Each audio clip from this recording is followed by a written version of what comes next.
Je m'appelle Khadija Zerouali, je suis journaliste au pôle social de Mediapart et depuis plus d'1 an, j'enquête sur les conditions de travail à McDonald's.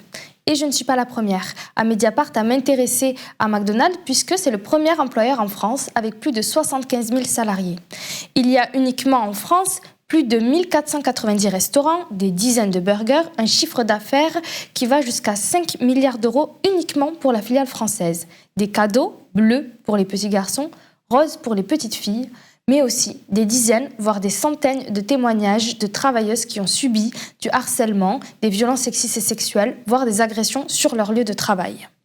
C'est à ces travailleuses qu'on a décidé de donner la parole dans ce numéro spécial qu'on a construit avec les équipes de la revue dessinée. Mathilde, salariée du McDo du Havre, a décidé de dénoncer les violences sexistes et sexuelles qui avaient lieu dans son restaurant et avec plusieurs de ses collègues, elles ont fait grève. Une grève historique à McDonald's. Et pourtant, quelques semaines après, elle a été licenciée. Ce témoignage est particulièrement précieux, le sien, mais aussi celui des 78 autres salariés qui ont accepté de nous parler, parce que ces salariés sont des salariés précaires qui parlent peu. Pour la revue dessinée, j'ai travaillé avec la dessinatrice Émilie Plateau, qui se trouve être aussi une ancienne salariée de McDo et qui a donc su dessiner avec exactitude les cuisines dans lesquelles peuvent se passer le harcèlement sexuel qu'on dénonce dans ces papiers. Émilie Plateau a aussi permis de mettre à distance, avec ses dessins, des récits parfois violents d'agressions sexuelles, voire de viols.